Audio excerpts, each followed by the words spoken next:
Welcome to another exciting episode of Deterrence Down Under, a podcast dedicated to Australia and the challenges of deterrence in the Indo-Pacific region. Deterrence Down Under is part of the National Institute for Deterrence Studies podcasting network, where we strive to promote peace, foster strategic stability, and help you to think deterrence.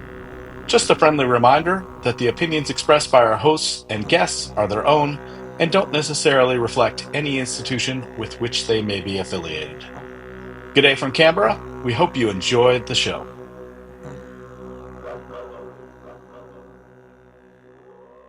Hey there. Welcome to Deterrence Down Under. I'm your host, Carl Rhodes. Hey, I'm Christine Leah. And today we're going to jump right in and discuss how organizations, specifically defense organizations, plan their spending and what specific challenges are facing Australia today. Today it's just me and my favorite person to talk to, Christine, my co-host. And today we're going to be chatting about some fun stuff. I've just been too busy here, Christine. I've been working on my cyber certification, turned in 70 pages to the Defense Industry Security Program here for my small business. I've been, helping out with daycare with Esme. But I did find time to play in a pinball tournament last night. So what have you been up to? Well, that sounds all right. I mean, everyone's really busy, I've been busy too. But I've been gardening and playing video games with my husband. But we're lucky enough that we have time to do this fun stuff as well, which is our podcast that we love and nerding out and geeking out, as Frank Rose would say, on deterrence issues. Yeah, for sure. So what's your favorite video game to play with Mark? I've had a few video games over the last couple of years, Ori, but I've bought one last weekend called It Takes Two. It won a lot of awards. Yep. Yeah, lots of awards. It's a really difficult game, problem solving and all that, but it's also really fun. That's my geek thing. Very cool. Very cool. Well, let's jump into deterrence news. It'll make a good lead in for our discussion today. So first piece of news, we did see a successful meeting between Prime Minister Albanese and Trump a couple weeks ago. They came up with a coordinated investment to accelerate development of diversified liquid fair markets for critical minerals and rare earths. That's a direct quote from the statement. And what else happened? Trump told Ambassador Kevin Rudd, "I don't like you," based on their past histories and beefs on social media. And probably more interesting for our listeners, Trump seemed to give a strong endorsement of the AUKUS pact. So any surprises there, Christine? Anything you didn't expect? Not really. Look, at least he was honest. As you know, I was in DC back in September for about a couple of weeks, and there were lots of rumors about AUKUS and so forth, and I'm like, well, que sera, we'll deal with it. No, it sounds like everything's on track, and we'll see how we go. Yeah, exactly. It sounds like some things in the Pentagon have been shifted around too. So I read somewhere that the AUKUS review was being done by a different office in the Pentagon now than where it started, interestingly. So scuttlebutt and rumors, I don't know how much of it's true. So secondly is, some near-term restrictions on defense spending here. So Australia's most advanced fighter jet fleet is really feeling the squeeze right now. Dozens of workers from BAE and Lockheed, who support the Royal Australian Air Force's F-35s, have been redeployed as defense tightens spending to fund the AUKUS submarines and new warships that are coming down the line. So from the F-35 program, about 60 jobs have been cut from sustainment, and there are concerns that the jets will spend more time on the ground, potentially than in the air going forward. So we got former Air Chief Jeff Brown saying that a fighter that can't fly isn't a deterrent, there's a lot of truth there. And he accused the government of hollowing out frontline capability while claiming record defense spending. So he's not the only one. Service chiefs have been forced to delay projects, slash budgets. Reserve days have been cut for the reservists here. And critics are saying Australia's readiness is being sacrificed to pay for future programs that won't arrive for decades. So that kind of jumps us into today's topic.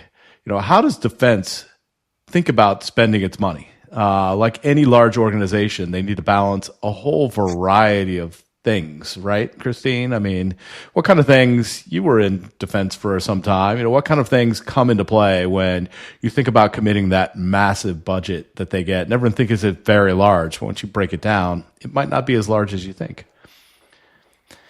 Yeah, no, thank you, Carl. It's a absolutely fascinating topic, and I remember many years ago starting to read about this. Some great authors on defense spending, like Richard K. Betts, Harvey M. Sapolsky, specifically on the U.S. Navy, a great scholar at MIT. How do you think about the concept of defense spending? And indeed, as you correctly point out, future capability versus sustainment of current capabilities, and how you balance those two. It's really quite a fascinating concept. I have a colleague. He's an expert in risk management. He pointed out to me this interesting idea that, well, if you don't sustain current capability, well, you don't have future capability in any case. So how do you think about and calculate the trade-offs there? But you know more about this, way more about this than I do. That's for sure. I mean, we both know things about this, obviously. I've usually broken this out into, when defense organizations think about spending, they think about immediate, how are we ready to fight tomorrow? And there your spending gets to things like training. You might have to forward deploy forces. You might have to deploy liaisons to other organizations, international organizations, partners that you might fight with. So that's kind of immediate spending that you need to be ready to fight tomorrow. There's near-term spending, things that you can spend on that'll help you fight in the next kind of 3 to 5 years, maybe. That might be like weapons and munitions. You can build those relatively quickly. Things you're buying off the shelf. So it might be, helicopters that have already been designed where you just want to buy some more of those things. System upgrades to systems you already have. So, better radars, better sensors, better weapon capabilities. And those are things that you can deliver in the next 3 to 5 years. And then you've got the long-term things. So that's if you need to fight in the next 5 to 20 years, for example. And this is where, critics will say Australia has put a lot of its focus. And those are things like research and development or long lead items. Like if we want to buy a nuclear sub, you can't get one today. There aren't some sitting on the shelf somewhere that aren't being used. It takes a number of years to build those things, as well as like large ships, fighter aircraft. Those are things that take years to build, especially if you're building a next generation of those things. So when you're thinking about, how do we deter our enemy? You need to think about today, if there's a threat today, but you also need to think long-term about what they're investing in and how to counter that. So this is where the right mix comes in. So if there isn't an immediate threat, you should be focusing more on the long term. But if you're not focused on the immediate near term and there is a near term threat and war breaks out, you're left in a very bad place because it's hard to recover training during a war. You need to be ready, especially in today's high intensity conflict world where missiles could arrive quite quickly. So that's kind of how I think about it. There's a lot of other balances that come out too. Yeah, no, it's it's absolutely fascinating. Sorry, I was just taking notes as you were talking.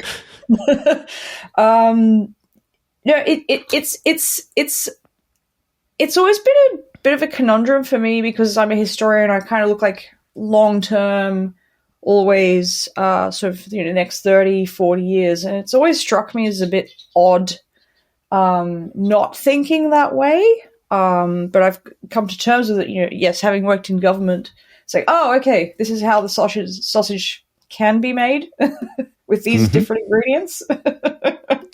Yep. But yeah, it is really fascinating coming from the sort of academic world and working in the real practitioner world as well. kind of trying to get that mix right, and with all these like competing interests, right? Like, so, like, you know, the today's capability versus, you know, the capability we hopefully will have in 30 years, which is AUKUS, or 20 years, or 10, who knows? Kind of getting that balance right in a real world way in kind of government world is just absolutely fascinating. Yeah, and it's critically important too, because if you get it wrong, especially in the near term, you leave yourself in a very bad place should the nation come to conflict, for sure. So, I mean, Australia's specific challenge is, look, the nation has this $365 billion commitment to AUKUS over the next 30 years. And that's, we're going to talk Australian dollars here. So for our American listeners, an Australian dollar is right around a 66 cents US. So if we look in the near term, you know, over the next 4 years, Strategic Analysis Australia did some work and said, over the next 4 years, those nuclear subs are going to cost $17.3 billion. And that's, if you add up all the Air Force capability budget, that's a larger number that we're spending on this nuclear-powered, conventionally armed submarine that won't arrive until 2032 at the earliest, probably. Mm-hmm. So yes, we are sacrificing in the immediate and near term to pay for what is a fantastic long-term capability, but it leaves us in a tough spot given that you have budget constraints. And this is one of the biggest challenges. Budgets are always constrained, right? People always want to spend more money and can find things to spend money on that would be helpful for national deterrence. Yeah, but it reminds me of this terrific point that our NIDS colleagues Jim, Curtis, and Adam were discussing recently, a few months ago, about spending, US debates about spending on conventional versus nuclear, nuclear weapons capabilities. And I have, thought about this a bit more in studying risk. Deterrence, deterrence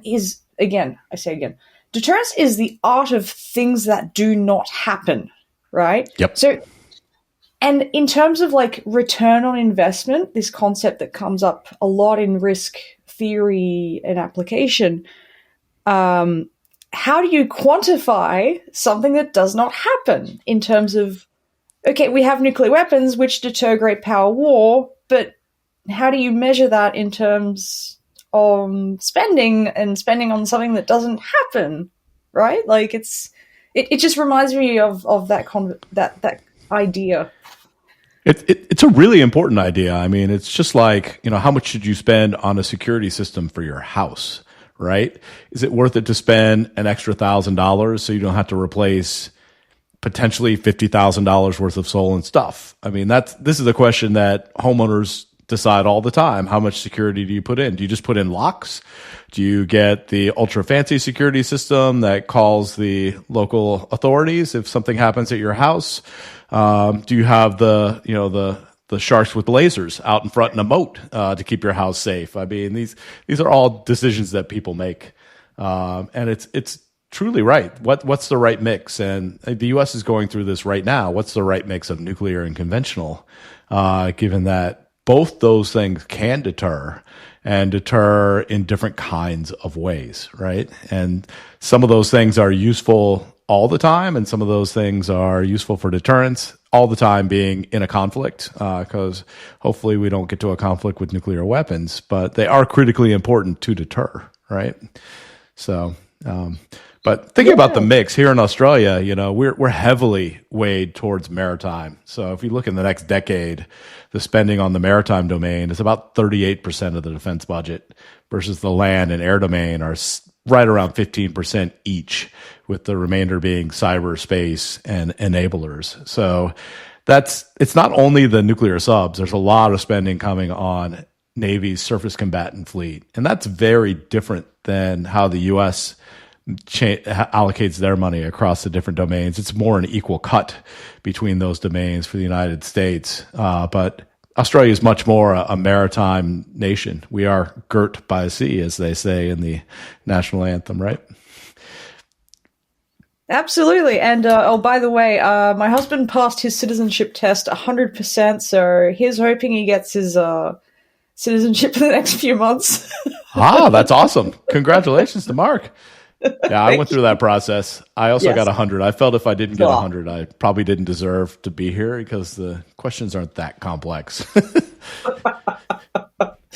I'm not surprised you got 100%, mate.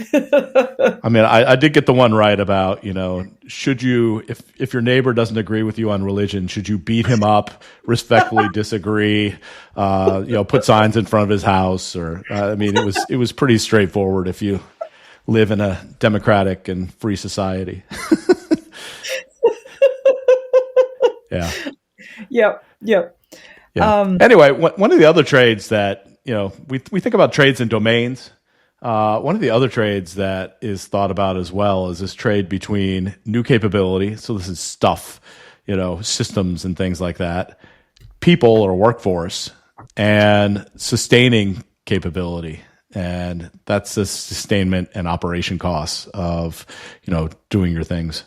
So, the actual operations themselves for Australia tend to be pretty small, like a few percent. And this is doing things like we talked about Operation Resolute last time, contributing to international peacekeeping or international operations or coalition operations. But the other three, like capability, workforce, and sustainment, are roughly 1/3, 1/3, 1/3. And defense organizations like to think, we're going to get much better. We're going to use AI and we're going to be more efficient. So we don't need as many people and we're going to find a way to bring down sustainment costs. They kind of cheat a little bit and tweak their numbers such that, we're going to be able to spend a lot more on systems in the future and buy all those things we need.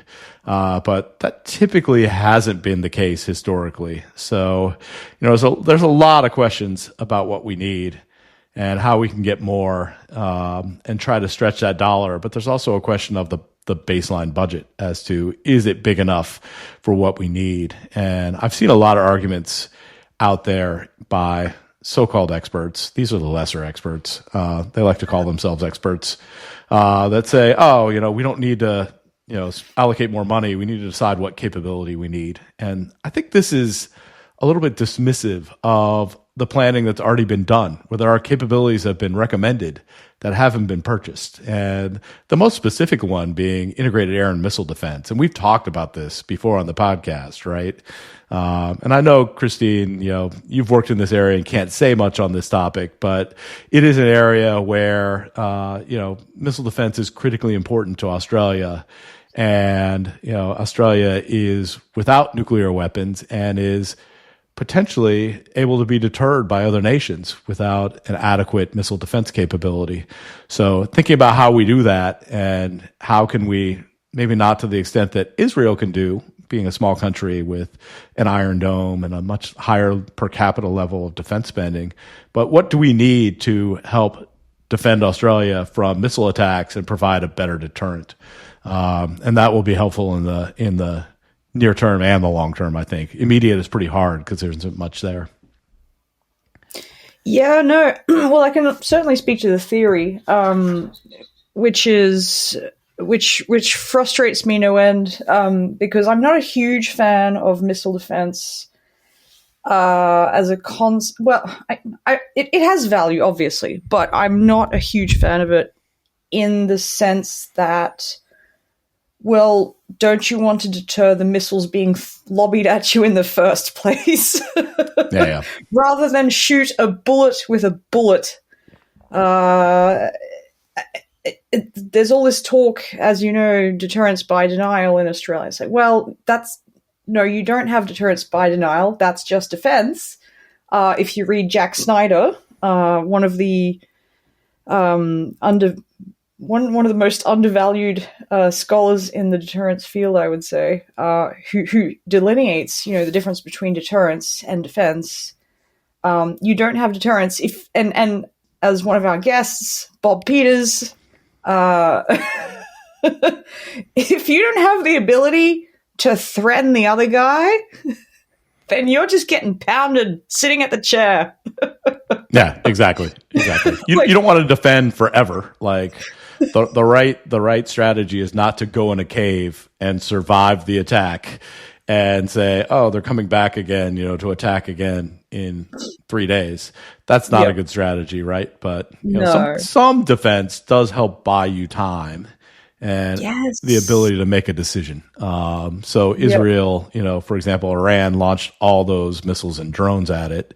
It was expensive to shoot all those things down, but it bought them time to think about what is coming next, as well as the ability to repel that first attack. Now, they didn't have inventories to counter a large number of attacks like that. They couldn't counter that day after day. And this is the problem the Ukrainians are running into with the numbers of Russian drones coming at them. How do we think about allocating, responses to these attacks, given that some of these are cheap systems that can be shot down pretty easily, and some of them are very expensive systems. So yeah, it's a real challenge, but I think having not enough missile defense capability here, not even to defend some of the key sites, is a big shortfall. And unless you have nuclear weapons, it's going to be hard to deter a nuclear adversary who could strike back. So even if we built a ton of conventional weapons and tried to strike, let's just call a spade a spade. Let's say we're trying to strike China. How do we think about that issue and how to deter them? And look, it comes with integrated deterrence, right? Did you just say that on purpose, Carl, to provoke me? Exactly. I did. All right. All right, mate. That is a very loaded word, but it comes by working with allies. I'll put it that way then, if that is a more palatable wording. I mean, the two are somewhat interchangeable in ways. Integrated deterrence has a lot more wound into it. I mean, I could use all kinds of other trigger words that trigger me, like tailored deterrence and all these things. It's like you're getting a suit made of deterrence, I want a deterrence suit. I want a deterrence dress. There we go.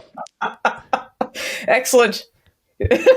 No, but you bring up some great points, and I like going back to my academic brain. Sorry, it makes me think of. It reminds me of. I talk with Hugh White a fair bit about. I vent with Hugh White about stuff. It goes back for me at least. It's like we've forgotten how to think about deterrence since the end of the Cold War, and like we've now been thinking about like missile defense, arms control, and other things like as separated. But like missile defense, even back in the Reagan administration, when he was promulgating this concept of SDI, the Strategic Defense Initiative, missile defense back in the day was part of what McNamara had, Robert McNamara, U.S. Secretary of Defense under the Kennedy administration, the concept that he had articulated of damage limitation. Missile defense buys us time. It limits the amount of damage we take in order for us to conduct a second strike, like a counter strike, if you like. Exactly. So I feel like overall, and especially in Australia, because Australia, did think very seriously about nuclear strategy, especially in the 1980s when, Desmond Ball was writing about Pine Gap, the joint facilities, and our role in U.S. global nuclear deterrence.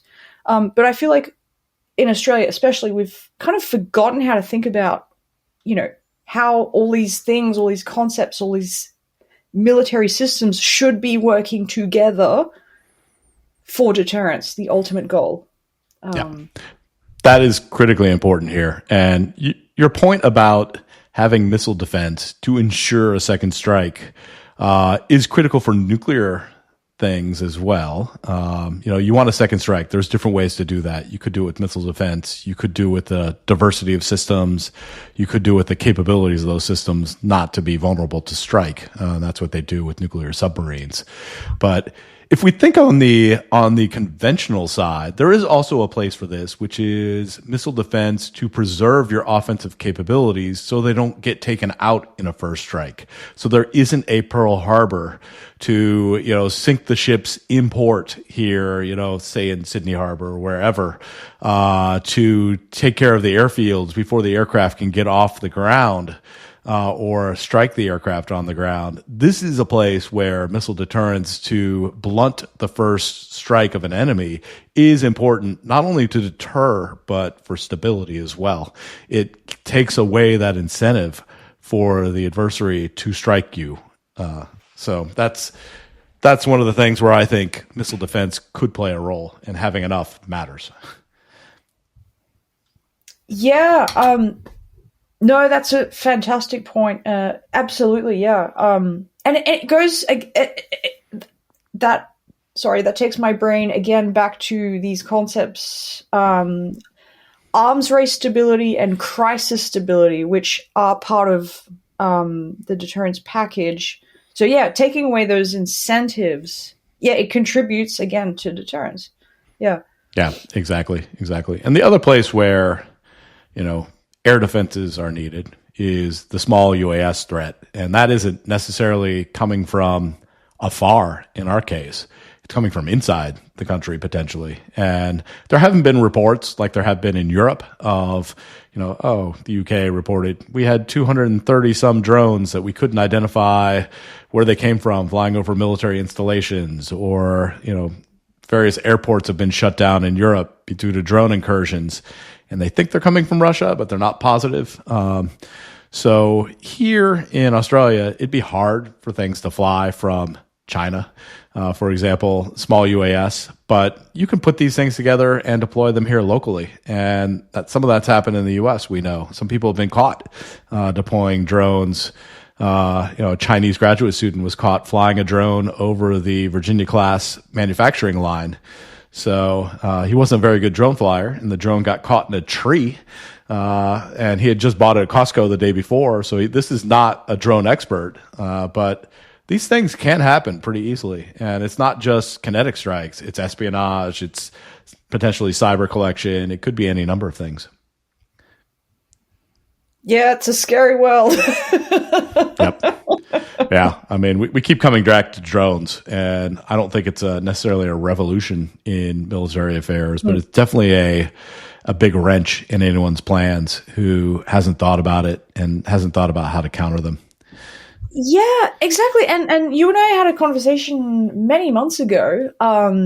You were saying, and I thought this was so insightful. It alters how we think about what constitutes air power and air control, or air air control for sure. Air supremacy, air control, and all that. Yes, you can control, and not let fighters or bombers over your territory, but can you control that place that's kind of 100 to 500 meters, for example? That's much harder to control these days, given new technologies and new capabilities. So, yeah, it's a piece of missile defense that needs to be thought about. But yeah, that's immediate and near term, and there are near term capabilities that you can buy in this area. Yeah, absolutely. We had the very cool Frank Rose on last episode, and it was interesting to hear his take on missile defense, and because it is the kind of a shiny new thing, but not really. But I go back, and you brought up the great point, which I hadn't thought about, which I was talking about Senator King in the United States on the Senate Armed Services Committee. He's been going on for at least a decade. That's how long I've been watching the Senate Armed Services Committee hearings. C-SPAN? No, they have their own website. It's on their website. Okay. But yes, I love C-SPAN. There we go. That's how much of a nerd I am. Woohoo! True nerd. But yeah, directed energy weapons. I wonder, has Australia thought very much about that? I'm not sure. Yeah, And Australia has actually especially for small drone defense. So directed energy is something that wasn't really feasible in a good way until recently. Like they came up with ways. A lot of manufacturing is dependent on solid state lasers, and they came up with ways to basically multiplex those and put a lot of them together to create a high power output. So that's one of the technologies that really contributes to these new higher power lasers that are available to the military and makes them more feasible than the chemical lasers, like we talked about last week with Frank. This is a revolution, and they're thinking about it in terms of small drone defense. I don't know if they've thought about it as much here and other nations as well for other types of missile defense. There are counters to it when it comes to defending against larger missiles. So, yeah. Anyway, we're going to have to wrap up here, but Christine, I'm going to give you a chance to preview and just showcase your paper with Frank Rose that's coming out pretty soon, right? Oh, thank you, Carl. That's very sweet. Stay tuned. So Frank Rose and I, we've co-authored a paper on kind of looking at the history of conventional and nuclear arms control and current, wrapping that around current debates about whether or not, or to what extent, whether or not the United States and Russia should extend the New START treaty, the kind of going back to that concept of, what's the purpose of arms control and so forth. That should be coming out. It's been accepted. I won't say which journal yet because I don't want to jinx it. Yep. Good call. But yeah, it's I got the email this morning and it's accepted and it's coming out next month or so, I guess. Yeah. Congratulations. I really look forward to reading it. And Christine, it's always great chatting with you about these kind of topics. We'll have to do it in person over a glass of adult beverage at some point. And thanks very much. And I also want to thank our listeners and encourage you to subscribe to the show, review the podcast, tell a couple friends who are interested in these kind of topics. It'll help others find us. And lastly, hope you have a great day. And just remember to always think deterrence. Thank you for listening to Deterrence Down Under. Please take a minute to review the podcast, as your reviews help our podcast reach more listeners and expand the debate about strategic issues facing Australia and the region. Our show is made possible by the NIDS Podcasting Network, a division of the National Institute for Deterrence Studies. NIDS is a U.S.-based 501c3 organization that relies upon donations to produce this podcast and spread awareness of the peacekeeping value of U.S. strength, alliances, and deterrence. You can find a wide range of NIDS podcasts at thinkdeterrence.com. If you have any questions or feedback, feel free to send us an email at ddu@thinkdeterrence.com. I would like to thank our producer, Kimberly Charrington, and our sponsors, and all the amazing members of the National Institute for Deterrence Studies for making this podcast possible. NIDS Podcasting Network.